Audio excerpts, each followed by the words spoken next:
Na rodada de entrevistas do ND Entrevistas, hoje recebemos o pré-candidato à presidência da República, Renan Santos, do Partido Missão, que faz um trajeto por Santa Catarina, num roteiro que passou por principais regiões que realmente refletem na economia do estado catarinense. Pré-candidato, obrigado pela entrevista. Mais uma vez, nós conversando um pouquinho sobre esse processo eleitoral deste ano.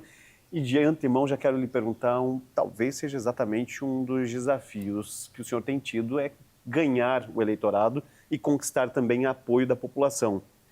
Como é que o senhor tem percebido esse crescimento nas pesquisas? Olha, eu lembro que foi uma das primeiras entrevistas que eu fiz foi justamente com você naquele período que eu aparecia com 0, 1, 1,5. E para mim vem sendo muito trabalhoso, mas também prazeroso. É esquisito, porque assim, eu estou altamente cansado. Eu estou rodando de carro, realmente é uma pré-campanha sem recursos, é um partido que foi recém-montado. E a gente decidiu fazer... A gente tinha dois caminhos. Um era um caminho de querer ser muito polêmico e ficar arrumando brigas nacionais. Que estratégia meio Pablo Marçal.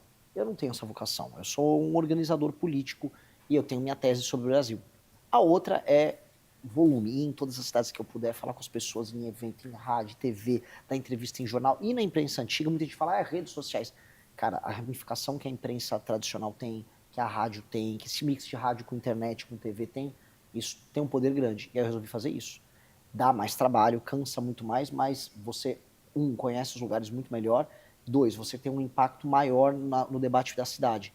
E aí a gente escolheu esse caminho e foi. Bom, e olhando esses números, o senhor está satisfeito com os resultados? O senhor acredita que dá para crescer um pouco mais ainda diante desse trabalho que o senhor já vem executando com o seu grupo? Eu acho que dá, acho que precisa, e acho que a velocidade do crescimento, pelo menos nas minhas redes sociais, aumentou. Nos trackings e pesquisas de institutos que eu reputo como sérios, como é o caso da Atlas, eu venho subindo e subindo legal, acho que vamos ter uma boa pesquisa Atlas em abril, mesmo aumentando o número dos candidatos, que agora tem mais, tem mais uns 3, né? Ainda que eu acho que assim, a maior parte não vai até o fim. E eu preciso construir, que é o meu planejamento, eu buscar 10% até o começo da campanha.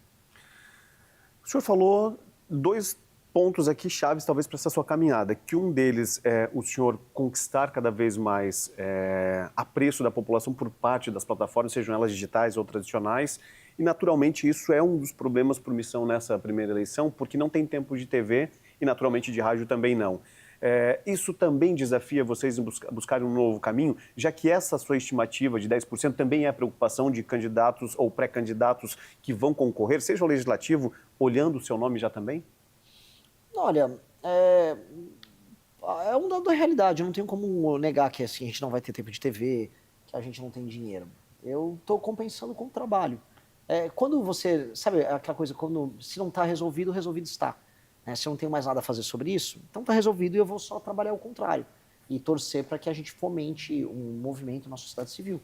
Eu estou sentindo os primeiros resultados desse movimento, respostas muito positivas, ao mesmo tempo em lugares como Maranhão, como em Santa Catarina, que são 2 estados como água e óleo. Então, ver. De fato, uma coisa que eu sei é a pré-candidatura mais engajada é a minha. Em redes sociais, com militância, a candidatura mais quente. Agora isso tem que ser transformado num processo, um fenômeno de massa. Vamos ver se a gente consegue. O senhor falou de alguns nomes que podem não chegar ao final do processo eleitoral, da campanha eleitoral, a partir de homologações também, de convenções, enfim. Surge o nome de Augusto Cury. O senhor não é um político raiz, o senhor chega, de repente, e conquista em um espaço que parece que estava latente. Mas surge Augusto Cury, que também é fora desse quadro de políticos tradicionais. O senhor acredita na viabilidade da candidatura dele, assim como o senhor acreditou no seu próprio projeto junto com o seu grupo político? Eu acho que tanto o Lula quanto o sobrenome Bolsonaro, eles estão com muita fadiga de material. Não, eu não vejo militância lulista em lugar nenhum, tampouco vejo militância bolsonarista em lugar nenhum. Existe um eleitor de internet. Agora, nas ruas, aquela coisa quente que havia no passado não existe mais. E aí o Augusto também pode se beneficiar disso. Agora, eu não sei quais são as propostas dele, não sei qual é o approach dele. Ele não tem tradição política. Então, quando eu digo tradição, não é um vídeo de uma política tradicional, eu não sou também. Mas ele não tem um trabalho político prévio, né? Então tem que ver se ele vai conseguir. Mas acho que ele se colocou o nome dele, não tem problema nenhum. Bom, na identidade ideológica, ou talvez identidade realmente social das mazelas que o senhor encontrou, seja no Nordeste, seja aqui no Sul do Brasil, O senhor acredita que o senhor se identifica de fato de direita e o senhor deve absorver uma parcela desses votos de Romeu Zema, de Flávio Bolsonaro, talvez, e talvez ainda haja um respingo de votos da esquerda para o senhor diante do que o senhor tem apresentado aí pelo Brasil? Eu acho que eu vou buscar eleitores que hoje declaram voto em Flávio, muitas pessoas que não estão declarando voto em ninguém, que são os indecisos, tem uma massa gigantesca, e inclusive eleitores do Lula. No Nordeste eu estou buscando eleitores do Lula, especialmente entre os mais jovens. Isso está acontecendo em vários estados do Nordeste. Inclusive já gerou um alerta, tem uma matéria do Metrópole sobre isso, um alerta na pré-campanha do Lula. É do jogo, né? Eu não vou me abster de buscar eleitores em um lugar. Até porque, assim, se eu estou pegando um eleitor que era do Lula no Ceará, no Maranhão, no Piauí, e ele está acreditando nas minhas propostas, é uma notícia boa. Quer dizer que eu convenci o cara de que ele estava no erro anteriormente. Então, é uma mudança, né, nesse aspecto mental do eleitor. E esse é um processo que a gente iniciou. Né, e é um processo que eu acredito muito, é um processo que vai gerar grandes dividendos no futuro.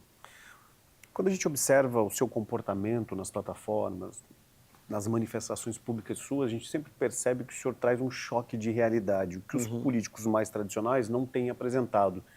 Essa é uma receita pronta ou é algo que está acontecendo naturalmente quando o senhor observa realmente leituras de um país tão diverso, se a gente coloca um estado e outro, ou regiões umas com as outras? É bem, assim, é o que eu acho, o que eu sinto, quando eu vejo quando eu vejo um lugar como a favela lá do Coroadinho, em São Luís do Maranhão, eu fico com uma raiva genuína, genuína raiva que eu sinto. E não é exatamente uma fórmula, mas assim, quando a gente olha os textos que a gente escreveu sobre o Pacto Federativo, a lei de responsabilidade gerencial que a gente quer colocar sobre a administração dos municípios e estados, a gente percebe que o vídeo que eu faço, ele tem a ver com a tese que a gente já defendia faz tempo. Então não é uma estratégia muito de marketing, por mais que os vídeos estejam funcionando. Eu acho que assim, é uma validação de tese. Eu preciso validar uma tese de Brasil. E minha pré-candidatura está servindo para validar essa tese. E o senhor está encontrando esse respaldo na população? Muito. O Maranhão é um exemplo mais claro. Eu cheguei numa cidade, Santa Isabel, lá no Maranhão.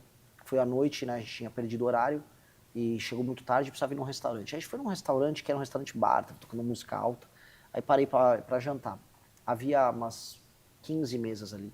Das 15 mesas, 12 mesas diferentes levantaram para vir tirar foto e agradecer que estava falando dos políticos do Maranhão de uma maneira que nunca ninguém falou.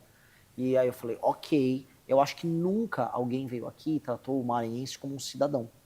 Não veio aqui, vou cuidar de você. Não, olha, tá errado, o seu político tá errado, você tá errado em votar nele. E o maranhense falou, pô, tô me sentindo cidadão. E eu acho que isso é importante, então foi muito bom. Então, ali eu validei muita coisa do que eu acreditava. Eu percebi que as pessoas não são... Existe muita propaganda que diz que as pessoas na política têm que ser tratadas como criança. Você pega aquelas participações em debate, por exemplo, de caras como Geraldo Alckmin. Olha, a Dona Maria, que é saúde, educação. Tem aquela coisa meio falsa, decorada. Ali no Maranhão não teve isso, não. Eu falei, vocês estão vendendo voto pro político ladrão, eu vou prender você, muda esse comportamento. Não, é verdade, tem que mudar. É uma coisa mais verdadeira, cobrando responsabilidade das pessoas. E eu acho que, ao fazer isso, as pessoas se sentem respeitadas, essencialmente. Nesse conceito, o senhor está trabalhando para, pelo menos, ir para o segundo turno e disputar espaço e mostrar a força do seu projeto. Vamos imaginar que o senhor, de fato, não chegue ao segundo turno. Chegue Luiz Inácio Lula da Silva e Flávio Bolsonaro hoje, que despontam as pesquisas. O senhor tende a convergir um apoio a Flávio Bolsonaro caso isso ocorra, ou o senhor deve ficar neutro diante do que o senhor entende como verdade? Aliás, o senhor talvez seja um dos grandes adversários de Flávio Bolsonaro e com uma retirada de uma parcela de votos dele muito grande. E por isso eu lhe faço a pergunta também, talvez seria até em coerência com o seu próprio eleitor. Como é que o senhor vê uma possibilidade de segundo turno entre os dois hoje que estão liderando essa polarização? Eu não imagino esse segundo turno entre os dois. Eu só penso em eu ir. Imagina, assim, é muito cansativo o que eu tô fazendo. Eu tô dormindo pouco, tô realmente um bagaço. E onde eu vou, o pessoal tá... Pô, um evento gigante em Criciúma. A gente teve um evento ontem que me assustou. Aí tava num almoço agora enorme em Tubarão, um monte de gente. Eu não posso olhar para essas pessoas, no cenário e tal. Não tem cenário, o cenário é a gente ganhar. Os seus apoiadores são por osmose mesmo, por sentimento, por observar que realmente está faltando esse tipo de linguagem na política? Isso, e por tese. E essa tese que o senhor tinha me apresentado em São Paulo, ela se mantém viva em não mudar a sua linha de pensamento, mesmo que seja desafiador com o Congresso Nacional hoje, que enfrenta grandes desafios, dificuldades de se identificar como poder? Mais do que nunca. Porque agora eu estou validando ela. Agora, desde aquela última entrevista que a gente fez, eu comecei a rodar o Brasil. E eu comecei a apresentar ela nos lugares mais diferentes, interior de São Paulo, a Salvador, Rio Grande do Norte ao Paraná, sul de Minas a Pernambuco, Maranhão a Santa Catarina. E aí eu começo a perceber, realmente faz sentido. Quando eu pude ver, por exemplo, aqui em Santa Catarina, a crítica que a gente faz ao Pacto Federativo na boca das pessoas que moram, por exemplo, na região oeste, e quando eu pude ver no Maranhão aquilo que a gente falava sobre emenda sendo, vamos dizer, alvo de reclamação da população, eu falei, cara, a tese está certa. A gente tem que agora refinar e melhorar. Eu tenho que ser o candidato dessa tese, de solucionar esse problema de um Brasil que é administrado por uma classe política impessoal vagabunda, muito da vagabunda, que vive de expropriar quem trabalha para botar no próprio bolso um dinheirinho e enganar o outro lado. Esse é o jogo. O Brasil, as pessoas do norte e sul do Brasil são feitas de trouxa para elas brigarem como se fossem inimigos. Mas a real é o seguinte, tem um intermediário no meio. Quem está ganhando nessa briga é o intermediário. O senhor também tem falado, trazido alguns temas muito polêmicos e o senhor tem sofrido ataques, inclusive com apontamentos.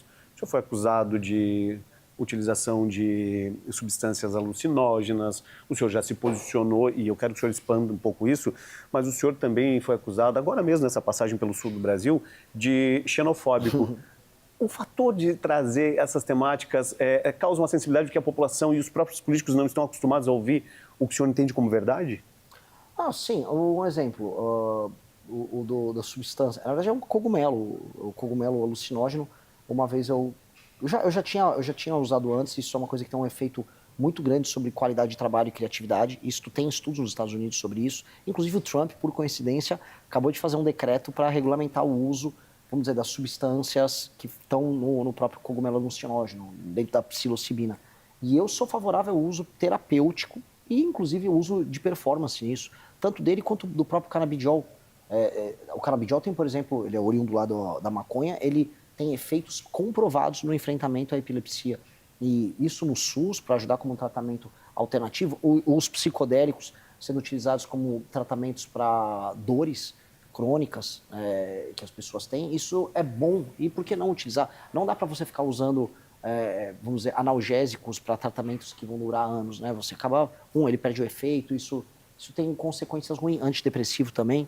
Então, eu sou favorável e não tenho vergonha de falar, porque o jornalista veio e falou, mas você num grupo falou tal coisa. Eu falei, eu fui no Flow Podcast, o maior podcast do Brasil, eu já falei sobre isso, eu já publiquei em revistas sobre isso, eu não tenho nenhum tabu para falar sobre isso. Não, mas e o seu discurso sobre crime organizado? Eu falei, não muda, ninguém vende cogumelo com facção criminosa, isso só existe no cocô da vaca, né? Desculpa o termo. E aí outra pergunta foi sobre xenofobia. Olha, eu fui no Maranhão, falei de problemas do maranhenses para os maranhenses. E os maranhenses concordaram comigo. Eu falei das estradas do Maranhão, das favelas do Maranhão, da sujeira do Maranhão. Quando eu vejo um lugar que parecia um lugar do Maranhão aqui em Santa Catarina, eu falei, aqui em Criciúma. Falei, sim, aquilo parece o Maranhão. Aí veio pessoas de Criciúma ou de Santa Catarina. Você é xenofóbico? Vocês não têm posição aqui, quem está me chamando de xenofóbico, de dizer que eu estou sendo xenofóbico? Minha relação com o Maranhão é uma relação que essas pessoas não vão entender. Eu sou uma pessoa que vai no Maranhão tratar do problema maranhense. Tanto que o lugar que estava sujo, que era Coroadinho, que eu denunciei lá no Maranhão, o prefeito teve que ir lá limpar. E foi lá, o prefeito, e limpou. Porque as pessoas têm uma demanda por isso. Eles não sabem jogar com a minha relação com o Estado do Maranhão. E, objetivamente falando, não havia nada de xenofóbico. Eu também, no próprio vídeo que eu soltei, eu comparei o Pinheirinho aqui em Criciúma com a Cracolândia em São Paulo. Aí eu estou sendo xenofóbico com São Paulo?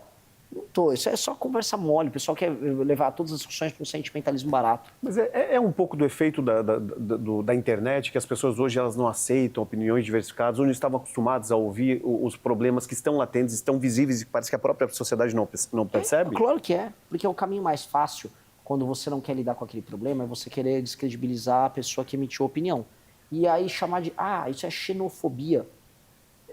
Assim, é meio bobo, né? Porque você tem um problema tão grande. O problema ligado ao consumo de crack e à favelização em um lugar que tem uma qualidade de vida tão boa como o Criciúma, é um problema que deveria ser lidado de maneira muito madura e muito efetiva. A venda de crack e o consumo de crack no Pinheirinho e a tomada daquela faixa ao redor da ferrovia lá da Teresa Cristina, aquilo deveria ser o tema central de todos os políticos e da própria imprensa. Por que o jornalista que estava me xingando disso não foi fazer uma matéria ali? Ele não tinha coragem? Eu fui com um grupo de pessoas a pé ali no meio dos usuários de crack, entrevistei usuários de crack, conversei com as pessoas, conversei com os moradores. O que está rolando é uma invasão. O crime organizado está tomando uma área para si. Ninguém vai falar nada. Hoje eu soube que o prefeito, agora de Criciúma, quer tratar do assunto. Que bom, graças a Deus. Não vou nem criticar ele, não conheço, nem sei se é um bom prefeito ou um mau prefeito. Torço para que faça algo. A gente deveria focar em resolver o problema. E sabe qual é a pior parte nessa história toda? Quando eu fui para o Maranhão, eu falei de problemas maranhenses para maranhenses na imprensa do Maranhão. Ninguém me chamou de xenofóbico. Aí vai um cara de Santa Catarina e me chama. Sabe? Meio besta, né? Assim, essa pessoa nunca botou o pé no Maranhão. Eu botei o pé e os 8 pneus que furaram. O senhor falou sobre sua equipe. Uma equipe muito reduzida me chamou a atenção e eu queria que o senhor falasse um pouco disso. Antes de nós avançarmos para um tema bem interessante que fala sobre o Brasil também, mas a gente vê que alguns dos demais presidenciáveis, eles estão com um escopo de segurança absurdo, segurança pública, inclusive. O senhor está com uma equipe muito enxuta e, aparentemente, não tem essa estrutura. Diante do que o senhor aponta, dos nomes que o senhor cita, do cenário que o senhor tem construído aí, parece que não ter medo, de fato não tem medo de falar o que o senhor pensa e não tem medo de enfrentar qualquer represália ou qualquer ação que possa colocar a sua integridade física em risco? Eu estaria mentindo se eu dissesse que não existe medo. Eu acho que esses caras que falam que são muito valentes e tal, salvo alguns amigos como o meu amigo Arthur, que claramente é um cara naturalmente muito corajoso, tem coragem física, assim.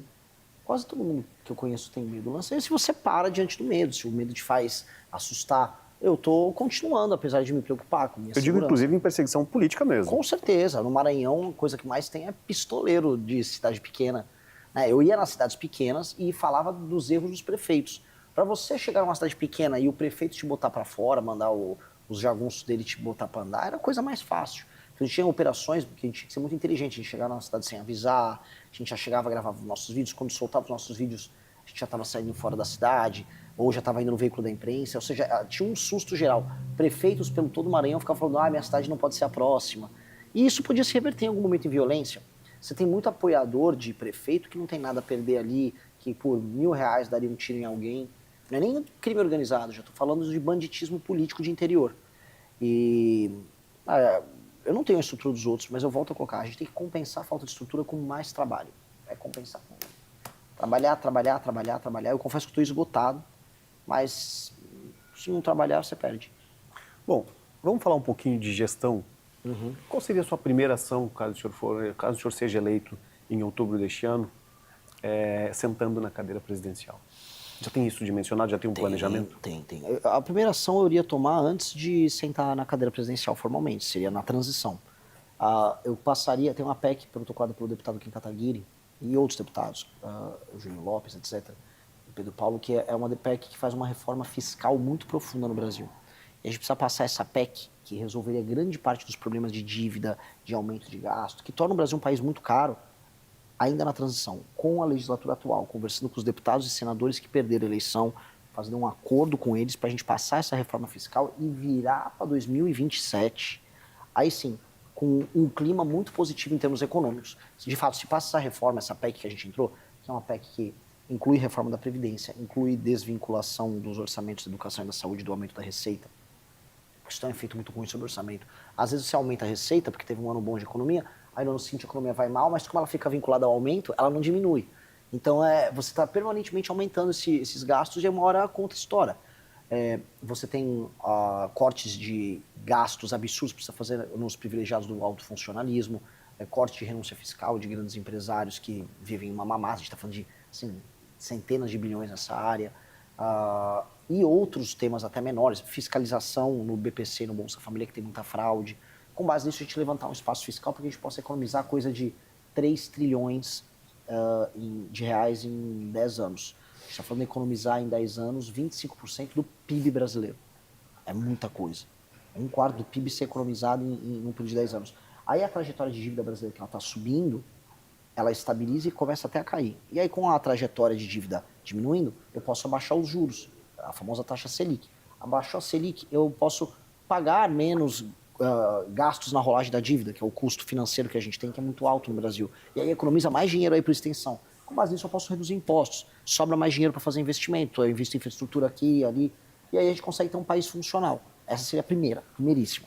Só que isso é antes de sentar. Aí sentando na cadeira, aí é enfrentar o crime organizado. Privatização. O senhor é um defensor da privatização? Defendo a Da privatização de estrutura algumas estatal? empresas, mas isso não é uma bala de prata que vem, né? No sentido de, assim, se a privatização for mal feita, como muitas foram mal feitas, você pode ter fraude. Vou dar um exemplo. Uma das extensões do escândalo do Banco Master foram a privatização da Copel, no Paraná, tocada pela turma do Banco Master, e a privatização do EMAI, em São Paulo, também tocada pela turma do Banco Master. O Tanuri, que é o sócio oculto, comprou as duas. Ele destruiu as duas empresas. Ele destruiu. Foi uma privatização em que essas empresas foram destruídas. Valeu a pena? Isso foi um golpe na praça. No fundo, a compra dessas empresas, ela terminou sendo paga pelo FGC. Porque no fim do dia, os balanços das empresas que adquiriram essas empresas públicas, elas foram maquiadas com títulos do Banco Master. Então, tem que ter privatização em algumas áreas. Correios é uma empresa, cara, que a gente não tem que ter o monopólio deles. Os dois bancos públicos federais, Caixa Econômica e Pelo Banco do menos Brasil. o Banco do Brasil ou a Caixa, a gente pode privatizar algumas operações, mas algumas operações podem continuar com o Banco Público. Porque existe uma coisa agora que os liberais vão ter que discutir de maneira clara. Com a inteligência artificial e com o machine learning, você vai começar a ter ganhos de informação e ganhos de produtividade em escala absurda. E aí a centralização faz sentido. Por exemplo, o SUS hoje não é bom o serviço SUS. O SUS, em vários lugares, ele tem graves problemas de acesso. As pessoas não conseguem acessar para você fazer os exames, demora muito para conseguir agendar uma cirurgia e fazer, demora muito. Pois bem, com o uso intensivo de tecnologia, machine learning, com prontuário único, você vai conseguir parametrizar os dados, você vai conseguir criar as bases de dados em que a inteligência artificial vai poder falar, pô, você, de acordo com todo esse histórico que você teve, hipertensão, tal coisa, você vai desenvolver diabetes. Portanto, vamos fazer um tratamento prévio para você não desenvolver diabetes, para eu ter menos gastos com medicamento, com uma eventual cirurgia lá na frente? Ao fazer isso, com prontuário único, mais machine learning e inteligência artificial, a quantidade de dinheiro que a gente economiza e a quantidade de fila que economiza é gigante. O presidente de El Salvador, Nayib Bukele, ele lançou um aplicativo que foi feito junto com a Google. E nesse aplicativo, uma das coisas sensacionais que ele tem vou dar um exemplo, você pode ter médicos que estão ociosos hoje aqui em Criciúma, mas eu estou com um médico que está no pico está faltando médico em São Paulo para atender uma consulta. Se você faz isso via um aplicativo, o médico ocioso aqui fica disponível para atender a pessoa em outro lugar. E aí você começa a diminuir a velocidade nos atendimentos, para fazer teleatendimento. Com o teleatendimento você consegue fazer as receitas dos remédios, e aí você consegue descobrir onde os remédios vão ser alocados, e você fazer o deslocamento logístico dele com um custo menor. Você consegue também preparar melhores estoques. Então isso tem um efeito de economia em cadeia gigantesco e de melhor atendimento gigantesco. E isso faz com que um sistema como o SUS, que é estatal, funcione muito bem. Assim como a gente pode ter, vamos dizer, ganhos em escala em algumas empresas públicas. Dito isso, tem que privatizar algumas. Tá? Eu dei toda essa volta que é importante para explicar uma nova mentalidade que a gente tem que ter sobre isso, mas, ao mesmo tempo, Correios vão privatizar, sabe? Codevasf está fazendo sentido, sabe? São perguntas boas de fazer. Vamos falar de STF. A gente talvez vive, e se a gente pegar a história, a filosofia a política e a teoria política, elas trazem alguns aspectos relacionados às mudanças comportamentais das estruturas de poder. A gente vem desde a época lá antes de Cristo, quando Platão já dizia sobre esses aspectos culturais, e a gente vem numa modelação que chega exatamente no que a gente está vivendo hoje. Esse conflito de poderes que talvez venha uma nova era filosófica da política. O senhor acredita que está uma bagunça e que, de fato, o STF hoje ultrapassou todos os limites que condizem com a realidade, a atividade e o que a Constituição prevê? Sim. O STF não é mais o Tribunal Constitucional.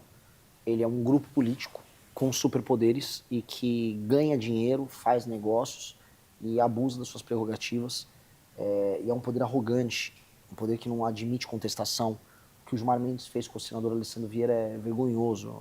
Foi de uma indelicadeza, de uma agressividade gigantesca. A participação nesses escândalos de corrupção envolvendo ministros do STF é assustadora. E o correto, era eles pedirem afastamento, né? Mas eles não vão pedir, eles querem brigar. Essa é a parte mais maluca, eles querem brigar, eles querem contestar. Teve agora um videozinho que o Zema fez lá, um vídeo de IA, inofensivo.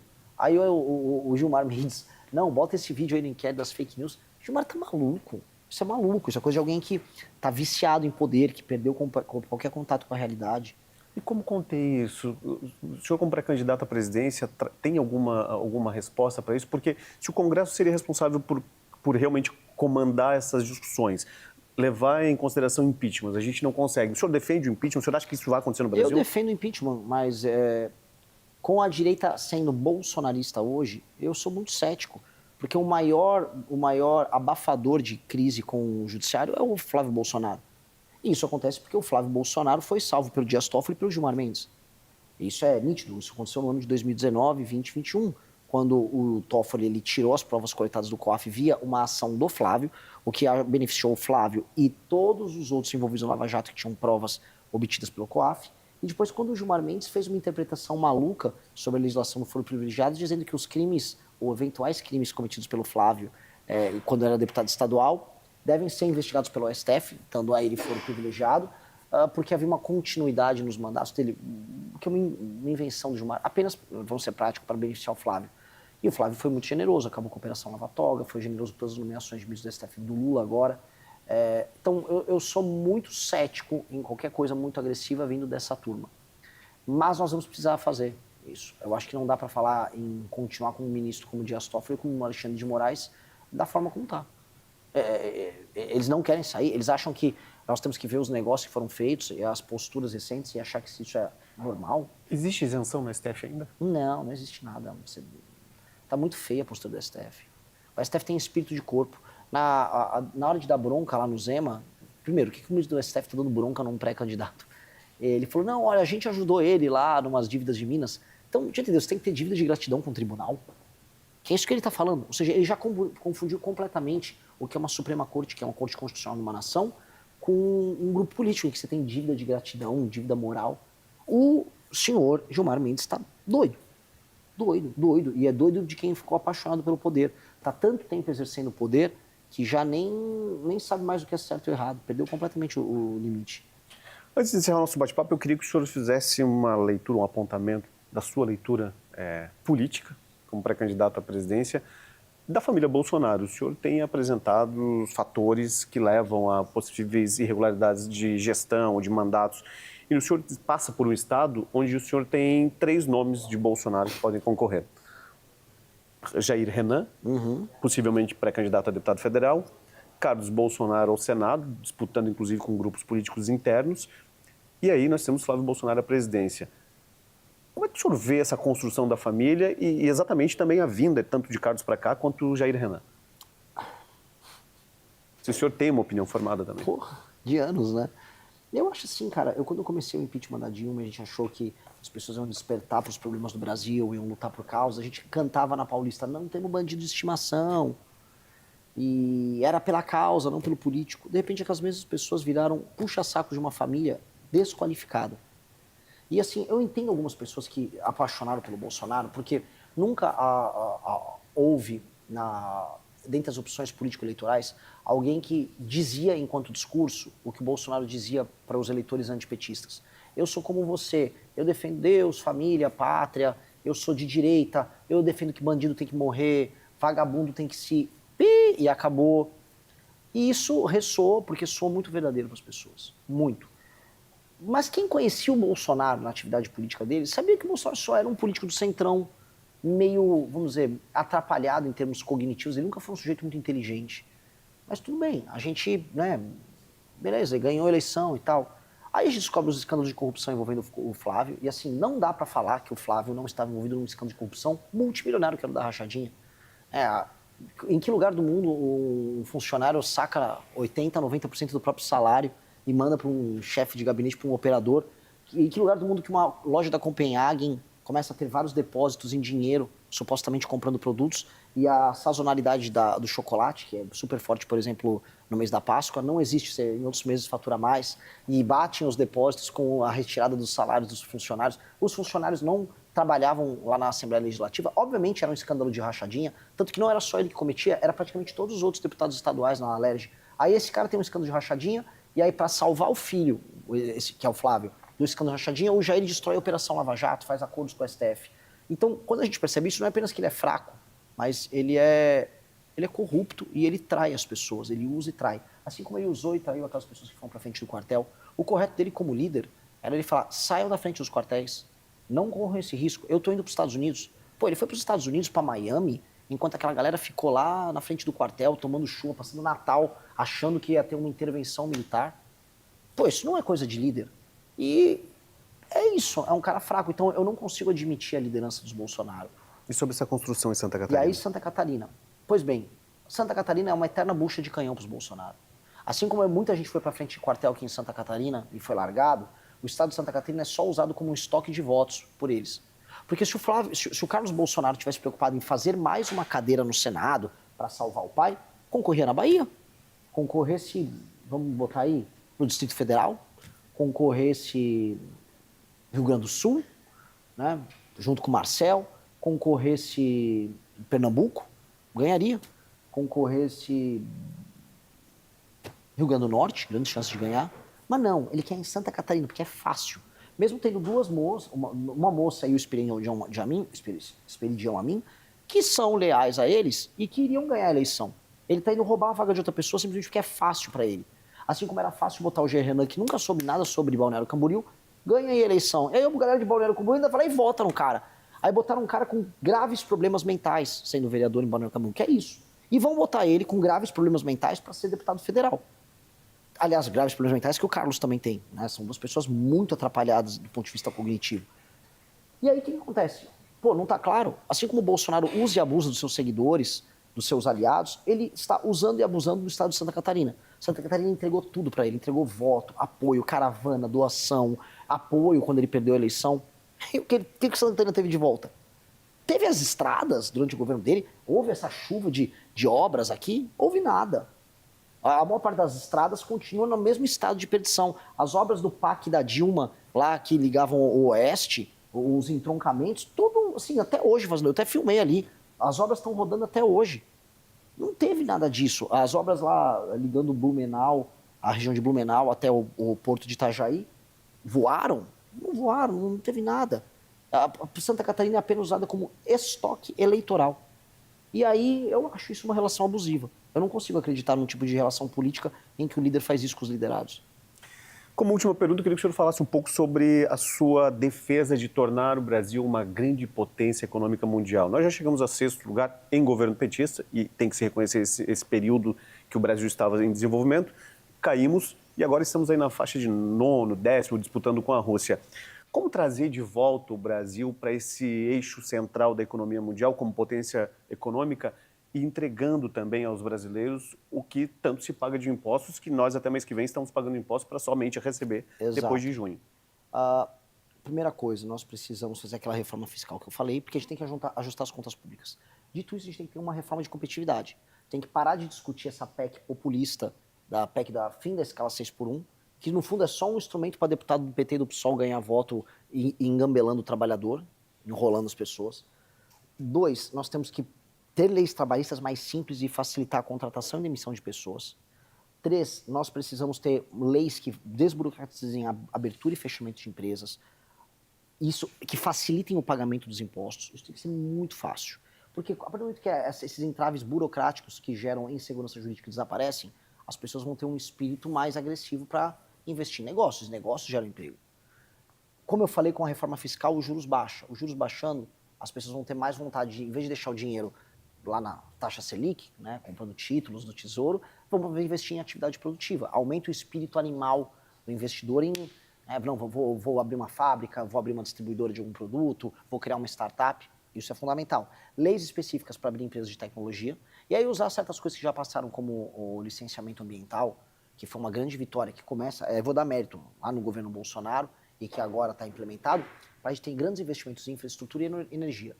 Energia envolvendo também energia nuclear, e eu venho falando muito, a gente tem que usar o urânio que o Brasil tem, e aí usar agora uma grande chance, que nos foi dada, que são as terras raras. Com as terras raras, o mundo inteiro está de olho no Brasil para ter acesso a, vamos dizer, a esses compostos, vamos colocar aí, ou elementos da tabela periódica, vamos botar mais preciso, que ajudam a fazer semicondutores, motores especiais, equipamentos de guerra. Ao invés da gente só exportar isso, como agora está rolando em Goiás, com uma mineradora aí de terras raras que foi vendida para os Estados Unidos, que tal a gente trazer a cadeia toda para o Brasil? Vamos fazer um acordo de cooperação nos Estados Unidos, que é terra rara? Fazer um acordo de cooperação, eu quero produzir os motores aqui, eu quero produzir o drone aqui, eu quero produzir os supercomputadores, os semicondutores aqui, com transferência de tecnologia, criação de parques produtivos, conosco, facilitando do ponto de vista não apenas tributário, mas do ponto de vista estrutural a chegada dessas empresas, com essa agenda de competitividade que eu falei. E aí estamos falando em uma boa parceria em que o Brasil vira um lugar que cria tecnologia também e compartilha de tecnologia de ponta. Só vender a terra rara não vale, mas tomar essas medidas, todas que eu citei aqui, vai gerar inevitavelmente crescimento econômico. E um crescimento econômico numa nação que tem o território que o Brasil tem, as riquezas que o Brasil tem, a população que o Brasil tem que nos obrigar a subir para, no mínimo, sexto, quinto. A gente tem que passar países como França, Inglaterra e Itália. O PIB é uma vergonha. Com mais do que o dobro da população nesses lugares, a gente não conseguiu ultrapassar o PIB deles. Precisamos passar o PIB deles. E aí a gente vai ter que brigar no jogo lá em cima, que tem Estados Unidos e China estão muito à frente, mas Japão, Alemanha, Índia, são esses os caras que a gente tem que brigar. A gente não tem que ficar na Série B brigando com a Rússia, Canadá, México, Espanha. Isso é uma vergonha pra gente. A gente tem que brigar ali, ó. A gente tem que disputar para passar da Inglaterra, Itália e depois ver o Japão e a Alemanha, porque nós temos território, riquezas naturais gigantescas. Nós não podemos aceitar a posição que a gente está. Obrigado pela entrevista, pré-candidato. Esse foi Renan Santos, pré-candidato à presidência da República pelo Partido Missão e que faz um roteiro por Santa Catarina, assim como já fez também pelo Nordeste. Boa sorte e sucesso para o senhor na empreitada. Muito obrigado. Estamos torcendo aí. Valeu. Boa sorte.